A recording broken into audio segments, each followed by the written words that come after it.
नमस्कार. जय महाराष्ट्र. महाराष्ट्राच्या राजकारणातून मोठी घडामोड मुंबई या ठिकाणावरून. अखेर भारतीय जनता पक्षाने आपली ताकद दाखवायला सुरुवात केलेली आहे आणि त्यांच्याच नेत्यांकडून वेगवेगळी विधान करून आता दादा आणि भाईंची गरज नसल्याचं स्पष्टपणे बोलून दाखवलेलं आहे.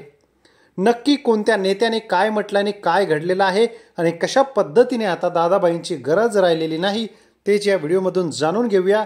व्हिडिओ शेवटपर्यंत बघा व चॅनलला सबस्क्राईब करा. महाराष्ट्राच्या विधानसभेच्या निवडणुका पार पडल्या. 132 जागा भारतीय जनता पक्षाने मिळवत बहुमताच्या आकड्याच्या जवळपास ही पोहोचले. महायुतीला घवघवीत यश मिळाल्यानंतर आता मात्र भारतीय जनता पक्षाला केंद्रात आणि या ठिकाणी राज्यात पाहिजे तसं या ठिकाणी गरज या दोघांची नाहीये. मात्र महायुती म्हणून आम्ही सोबत आहोत असं एकीकडे म्हणायचं आणि मुंबई महानगरपालिकेच्या निवडणुकीच्या संदर्भामध्ये भारतीय जनता पक्षाच्या नेत्याने, माजी मंत्र्याने आणि बड्या नेत्याने एक महत्त्वाचं विधान केलेलं आहे. यावरून स्पष्ट होतं की येणाऱ्या निवडणुकीच्या तोंडावरती भारतीय जनता पक्ष स्वबळावर निवडणूक लढवण्यासाठी तयार आणि त्या पद्धतीचे या ठिकाणी तयारी झालेली आहे.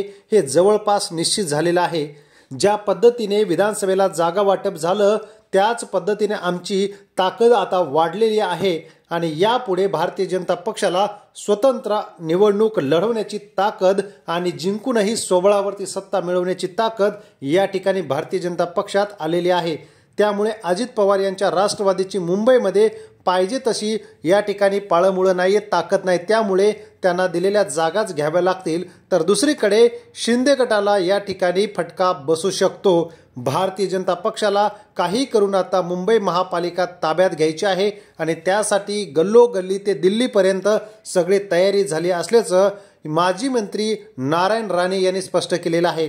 आम्हाला आमची ताकद माहिती आहे, त्यामुळे दादाभाईंची आम्हाला गरज फारशी लागणार नाही असं विधान केल्यामुळे आता दादा आणि भाईंची गरज संपलेली आहे. यामुळे शिंदे गट आणि अजित पवारांना हा एक धक्का मानला जातो. आपल्याला काय वाटतं कमेंट करा. धन्यवाद.